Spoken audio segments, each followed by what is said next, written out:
Le titre Saison noire, il me plaît beaucoup. Je trouve que saison et noir, ça va pas bien ensemble. Parce que quelle que soit la saison, il y a quand même beaucoup de lumière normalement. L'hiver, on imagine quelque chose de très blanc. Le printemps, quelque chose de plutôt, je sais pas, bleu, j'imagine. L'été, on imagine le soleil, quelque chose de très très lumineux et jaune plutôt. L'automne, on imagine ça plutôt orangé, rouge. La saison noire, non quoi. Saison noire, du coup, les saisons noires, on parle de quelle saison? Est-ce qu'on parle des saisons qui se succèdent sur la Terre, les 4 saisons, tout ça? Ou est-ce qu'on parle de saisons mentales, saisons des souvenirs, les saisons, les âges de la vie, tout ça? Bon, évidemment, j'imagine que c'est tout ça. Mais ouais, ce titre, il me plaît parce qu'il parle de, enfin, il donne des clés pour lire ce qui est à l'intérieur, quoi. Mais quand il est sorti, ça faisait déjà plusieurs mois qu'on savait qu'il allait sortir, et puis les photos étaient déjà sur le site internet, donc on les connaissait. Ce qu'on ne savait pas forcément, c'est qu'il y aurait les petits cahiers avec les pages, petits cahiers, parce qu'en fait, il y a des pages avec des textes qu'il a écrits.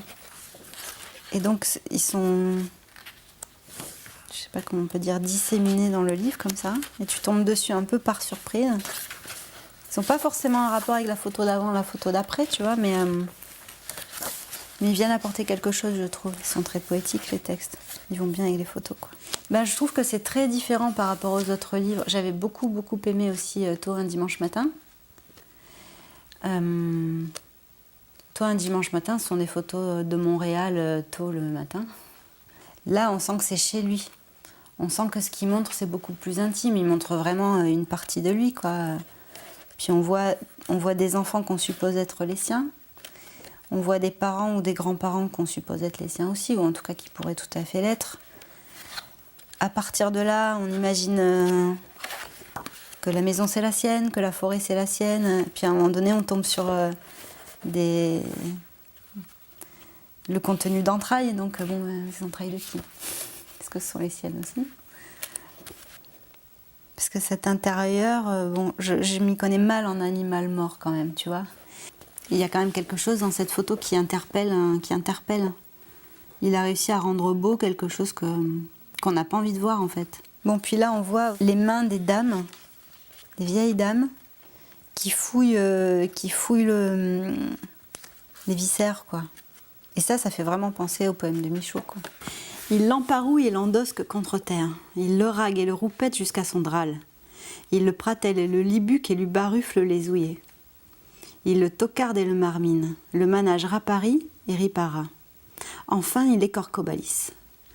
L'autre hésite, s'espudrine, se défesse, se torse et se ruine. C'en sera bientôt fini de lui. Il se reprise et s'emmargine, mais en vain.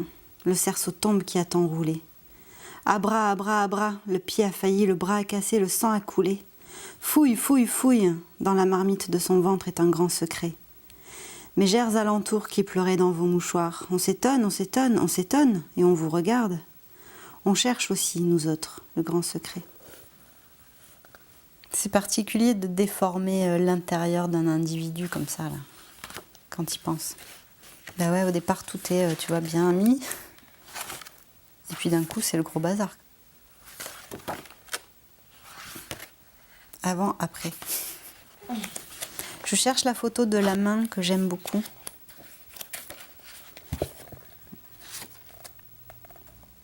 Je trouve qu'il y a une correspondance entre l'étoffe à côté d'elle et puis sa main, la façon de prendre la lumière, tout ça, c'est beau. Ce que j'aime bien dans cette photo-là, c'est l'idée de l'objet qui nous survit, en fait.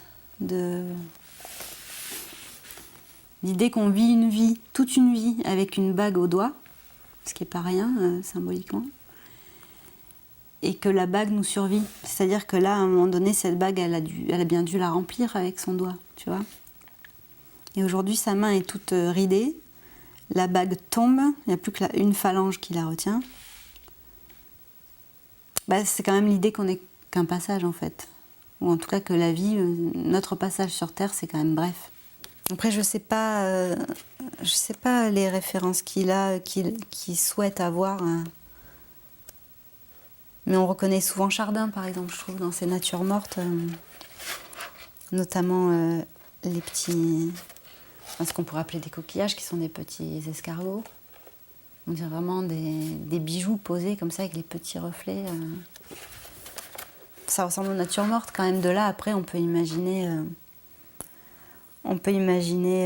les vanités, quoi, assez facilement. Et ça va bien avec tout ce qu'on vient de dire sur la vie et la vanité de la vie, peut-être.